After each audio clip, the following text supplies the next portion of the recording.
Par la même occasion, moi, collaborateur que vous êtes, nous présentons nos sincères félicitations à l'Excellence suite à sa brillante élection au niveau de la magistrature suprême, si nous pouvons l'acclamer.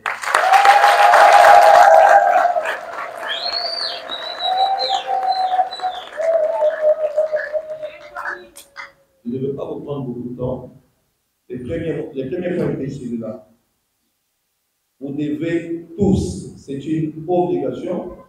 Je sais que les promesses tout à l'heure vont dire non, qu'est-ce qu'on vit, son vide, ils vont chanter la même chanson des communes pour dire que la rétrocession n'arrive jamais, c'est ça?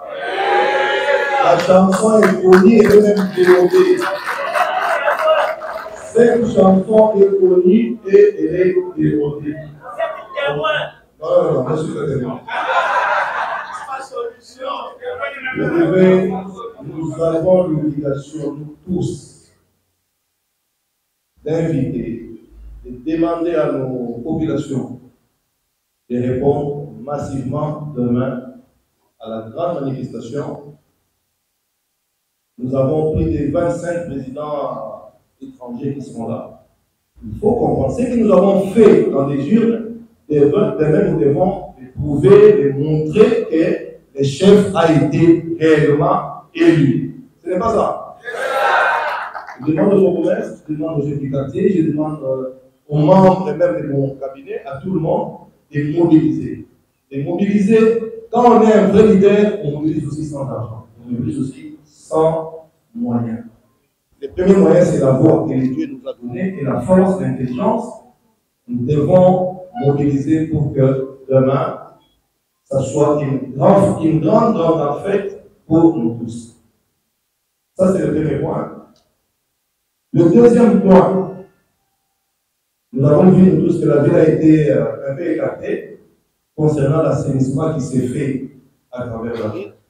Je ne sais pas pourquoi, quand j'étais en déplacement, je ne sais pas vous donner des raisons concrètes pourquoi la ville a été écartée, mais comme ça, quand même, associé à la dernière minute, nous sommes en train de travailler. Tous les promesses, comme je l'ai toujours dit depuis longtemps, nous devons assainir nos communes. Je sais que vous n'avez pas de moyens. Dès la semaine prochaine, on fera de notre mieux pour que les promesses soient équipées, pour que les promesses soient à l'aise. On peut plus dire aujourd'hui que les communes sont sales, mais qu'est-ce qu'on a donné aux promesses?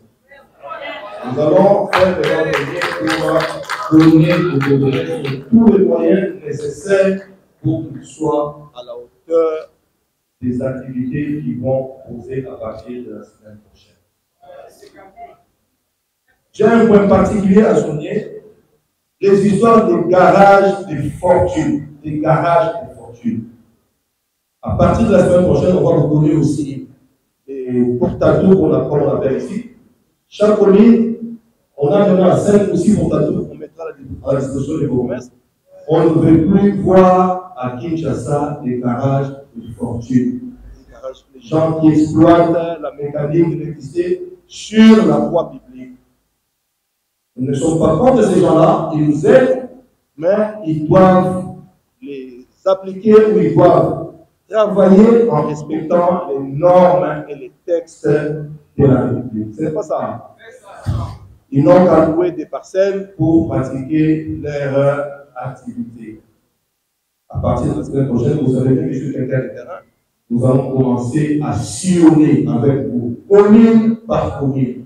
Par jour, on peut sillonner 2 communes voisines, et le lendemain, pareil, pour voir un peu si les choses qu'on va prendre, les décisions qu'on va prendre aujourd'hui sont bel et bien appliquées. De 2, pour le marché de fortune, il faut aller avec ces mamans-là, mollo, jusqu'à ce que le marché central sera réouvert, sera inauguré. Là, on pourra renforcer avec des mesures fortes pour que tout le monde se retrouve. C'est difficile, ce n'est pas tous les clients qui seront dans ces marchés-là. Mais il y a quand même une grande partie de la population qui va en bénéficier. Et le dernier point, les embouteillages. Sur les points des embouteillages, j'aimerais bien que tous les bourgmestres réfléchissent là-dessus. On aura une grande réunion la semaine prochaine pour qu'on parle de l'assainissement, de la rétrocession et des embouteillages. Les embouteillages, c'est un mot qui nous ronge tous. Nous devons nous retrouver pour qu'on donne des idées. On doit se donner des idées. Non, moi je veux qu'on fasse ça. Moi je veux que ça soit comme ça. On se donne des idées, on trouve des compromis et on va essayer de voir comment on va gérer cette situation qui nous bloque tous. À qui je ne peux plus aujourd'hui donner un rendez-vous, je serai à 10 h. Toute personne est devenue irrégulière. Toute personne, ils arrivent toujours en retard. Ça devient compliqué. Et le chef de l'État martèle sur ces points qui rongent même le chef de l'État. Regardez pendant la campagne, les chefs de l'État étaient bloqués des heures et des heures sur le boulevard du 30 juin. Quelque chose qui n'est pas concernant. C'est compliqué. C'est inconséquent. On ne peut pas vous tolérer.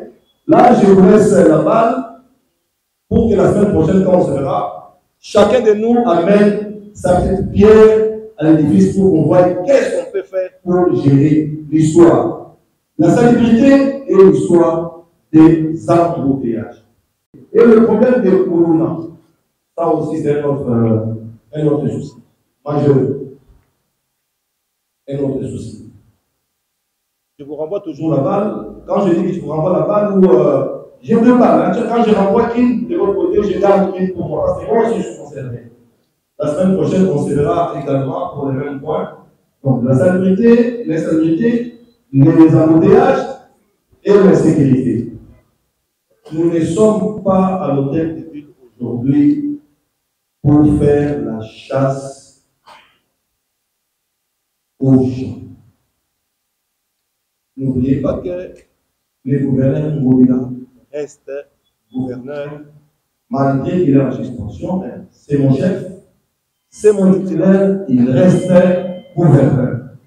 Je ne veux pas voir quelqu'un, chef du quartier, bourgmestre, s'attaquer à cette icône de la ville de Kinshasa ou à cette icône de la République. Je ne veux pas entendre parler de ça. Vous allez observer mon silence depuis que ces phénomènes ou ces processus ont commencé. Je n'ai fait aucune déclaration. Beaucoup attendaient que je dise X ou Y. Je ne l'ai pas fait et je vous recommande de ne pas le faire. Jusque-là, la présomption d'innocence les protège. Je ne veux pas que les gens s'attaquent au gouverneur. Il reste le gouverneur de l'île. Moi, je ne suis qu'un petit intérimaire. Je voulais vraiment attirer l'attention des gouverneurs. Vous allez remettre de l'ordre. Quand vous tend le téléphone, il ne faut plus jamais prendre ces téléphone. Même si c'est moi, il ne faut pas le prendre. Agissez, vous avez les textes qui vous couvrent. Même si moi, je vais intervenir, je le ferai autrement.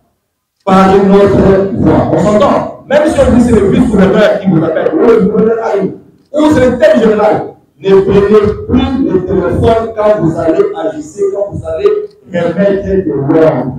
Même si vous révisez de prendre le téléphone, même si vous révisez de prendre le téléphone, c'est moi qui ai donné cette décision. C'est moi qui vous ai donné cette décision. Ça affaiblit les services. Et c'est grave, au lieu que moi, j'appelle même les promesses après, mais on lui tend le téléphone de tel ou de X pour vous affaiblir. Ne prenez plus ce genre de conflit. Nous sommes entendus. Merci beaucoup.